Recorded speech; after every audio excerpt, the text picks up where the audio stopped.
ahí voy a ir. Es la eficiencia del gasto. Yo no, en este momento no pondría más impuestos y tampoco me endeudaría. Tendría que hacer un estudio muy serio del endeudamiento para que llegue a buenos destinos, porque realmente aquí es una responsabilidad compartida. Los que prestan a puro tubo quieren dinero que entre.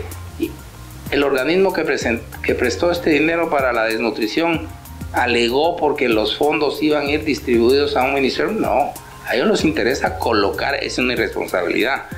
Y a nosotros nos interesa también que los recursos de un préstamo sean bien utilizados, porque detrás de la historia del que recibe y el que da préstamos también hay una historia de un interés, pues, de aumentar su cartera de créditos, las tasas de interés. Nada es gratis.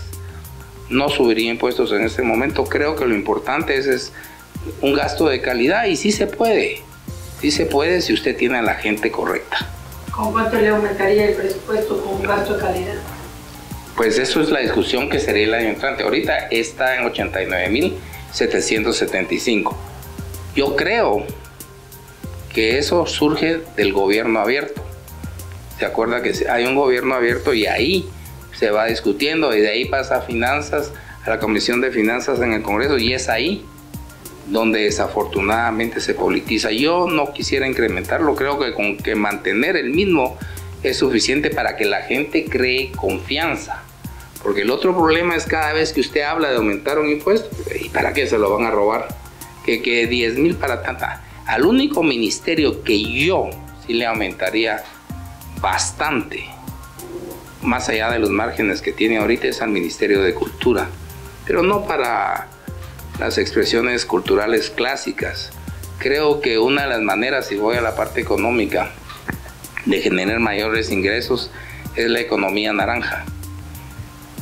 Colombia ha hecho con mucho éxito emprendimientos dentro del marco de la economía naranja, y los resultados son de verdad importantes en términos de dinero. Según la cuenta satélite del Banco de Guatemala, que todavía no está terminado el estudio, la contribución de los emprendimientos culturales o de la cultura en general guatemalteca al Producto Interno Bruto está alrededor del 5 o 6%. Es decir, ¿qué es la economía naranja? Ustedes la conocen muy bien, han hecho ese trabajo. Es que realmente es los bienes y servicios que genera el talento guatemalteco, la creatividad del artista, a la economía nacional y al Producto Interno Bruto.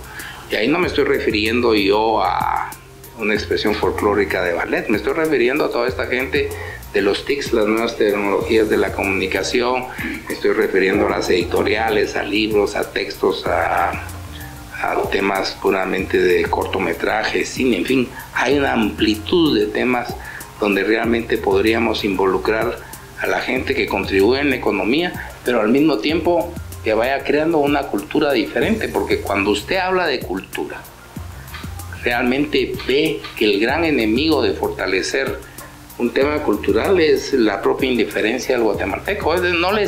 No nos interesa por X o Y razón, porque además estamos inmersos en un contexto internacional donde las subculturas express invaden inmediatamente países como el nuestro. Nosotros somos grandes consumidores de la subcultura mexicana del narcotráfico, por ejemplo, los corridos. Somos grandes consumidores de la subcultura mexicana de los ritmos de la música, pero que no dicen, en mi opinión, mayor cosa. Pero ¿desde cuándo nosotros fortalecemos, por ejemplo, que un niño llegue puntual a la escuela y bien alimentado? Que los niños incluso deberían lavar los baños de la escuela. El tema de la limpieza, la puntualidad, la honradez en todos los colegios, porque de ahí también los colegios privados tendrían que tener un programa donde realmente no solo se enseña emprendimientos y la cosa clases, bueno, aquí todos tenemos que tributar, aquí todos tenemos que contribuir. José Luis, tal vez para aterrizar en ese tema, porque usted dice no más impuestos, no más deuda, y que los 89 mil millones son poco, pero dice que usted al mismo tiempo que puede seguir trabajando con eso. Deberíamos poder trabajar con eso. Entonces, le voy a decir por qué. No cambiar eso. No voy a pedir más dinero, porque primero, no, fíjese pues, el presupuesto, el gobierno de es en septiembre, las elecciones son en agosto. Lo que usted puede hacer como presidente electo es en ese preciso momento que su equipo de transición pueda hablar con los ministros y cambiar los POAs, es decir, los programas de operación anual que ya están hechos, porque ¿cuál ha sido otro de los grandes defectos del gobierno que asume?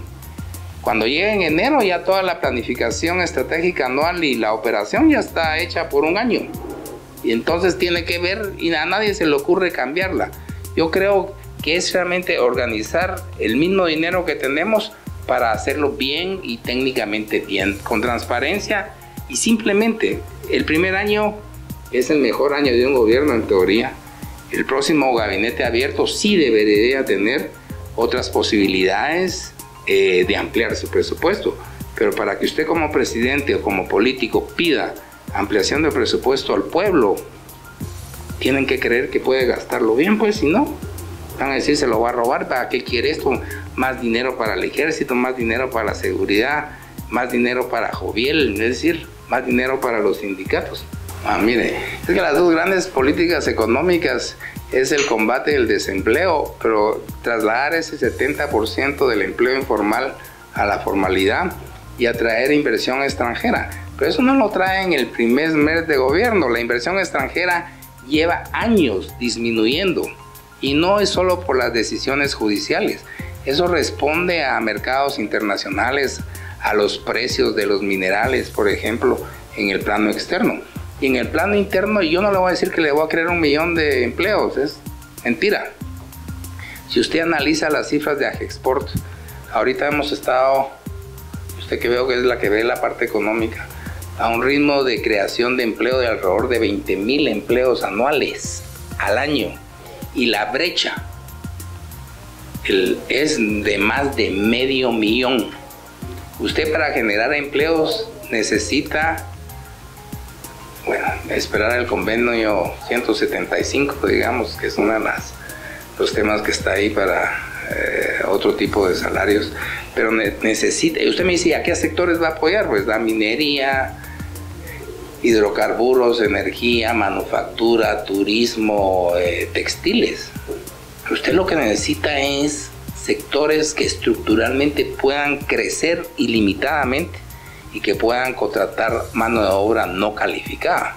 Pero cuando usted me habla de call centers, por ejemplo, que es otro de los temas que está que genera más empleos, ya un momento en que la gente no habla inglés. Entonces, y ya no va a crecer más. Es decir, cuando usted me dice ¿qué voy a hacer? La mejor política económica, de hecho yo, y la mejor política exterior es su propia política interna. Hay que trabajar con lo que tiene, pero la gente quiere oír que vamos a darle esperanza, y desafortunadamente los políticos deberíamos vender esperanza.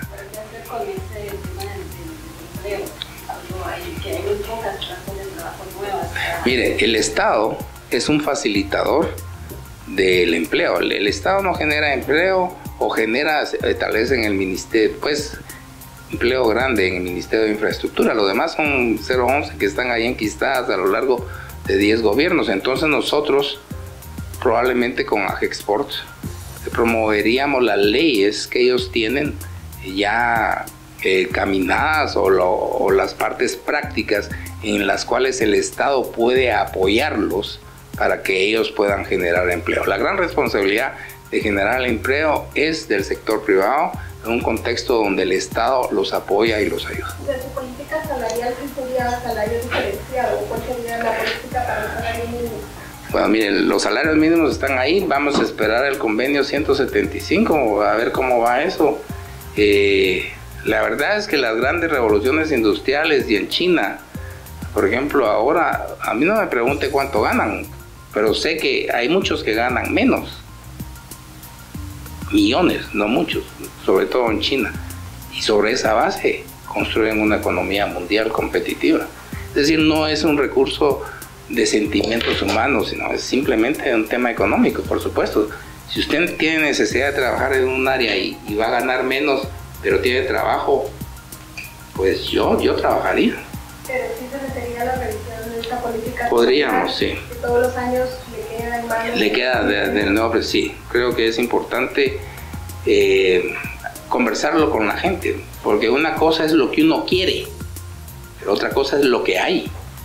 Es decir, si usted, los grandes ingenios, las grandes empresas, pues ya están en capacidad de pagar otros salarios y lo que se va negociando. Pero pequeños empresarios que les cuesta mucho, pues ofrecen menos. Y ya dependerá de mí si lo acepto o no, pero es mejor tener un trabajo que no tener nada.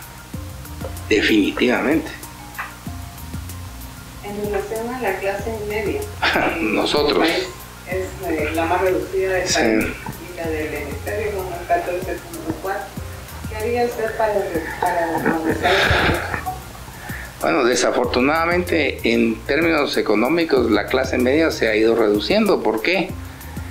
Porque básicamente en términos de lo que generan, porque la clase media básicamente es la que va al colegio, de ahí va a la universidad, y de ahí está basada en su educación y en su formación, de las profesiones liberales, los abogados, los médicos, pero hay una sobresaturación de estas profesiones que ya no les impide crecer, y los ricos, no solo aquí, en todos lados del mundo cada vez son más ricos, no los vamos a alcanzar.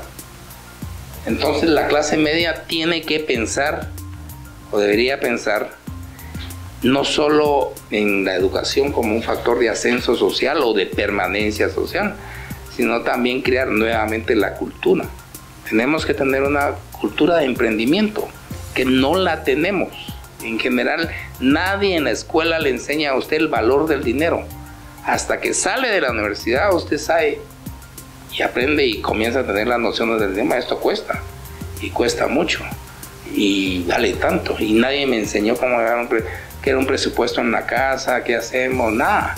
Entonces, nuevamente el factor cultural al que yo me refiero es que realmente debemos darle un énfasis en el pensum de educación a la parte no empresarial, de emprendimientos, es decir, que hay una mentalidad mucho más capitalista en los que egresan que puramente formativa y repetitiva. Ir a engrosar el ejército de abogados, de ingenieros, pues realmente no me parece a mí la solución más práctica en términos educativos formales, y por eso es que la clase media permanece así, vive de su trabajo, pero ustedes cada vez encuentra abogados que le pueden cobrar menos que el arancel, porque así es la competencia, pues, ¿no? Me refiero solo a los abogados, pero en general la clase media se ha ido reduciendo porque su capacidad de generar recursos es muy limitada. Digamos, su apuesta es la cultura, y me imagino que en el tema del fiscal también, pero mientras eso pasa, ¿cómo trabajar o cómo bloquear a los grandes evasores que también son responsables de esa gran brecha fiscal? Es correcto. Manejo de aduanas, manejo de puertos. Hay dos temas diferentes: puertos, aduanas y SAT. Puertos y aeropuertos obviamente han estado tradicionalmente en manos de las grandes mafias, es decir, me acuerdo yo desde que tengo noción, pues desde que lo que pedían siempre en la época del gobierno militar, a mí ponerme en aduanas, que es donde hay, bueno, de hecho, sin mencionar nombres, hay cuánta gente no hay que surgió de aduanas para ponerle un par de diputados y ahora otro que quiere ser alcalde, que surgen sus fortunas precisamente de ese paso por aduanas. Y de ahí puertos. Bueno, puertos son las grandes mafias que llegaron a su máxima expresión, pero que no se han reducido previo al 2015, pues, que eran millones y millones de quetzales en sobornos, en dejar pasar polvo blanco que no es harina, si le gusta el periódico el término aquí, incluso pizzas. Es decir, ese tema es un tema que usted tiene que cambiar a todos y ayudarse con la tecnología, porque puede hacerlo, pero realmente es el gran feudo de las mafias organizadas en Guatemala. ¿Cómo recuperar el control de las aduanas? estrategia tienen? Mire, esa es encontrar la gente correcta, porque el guatemalteco sí tiene una cualidad, espero, todavía, creen el ejemplo. Si su presidente es honrado, pues los ministros van a ser honrados, ¿no? Usted, si el ministro es honrado, pues la gente dice, no es que se vuelva honrado de la noche a la mañana, pero le da miedo.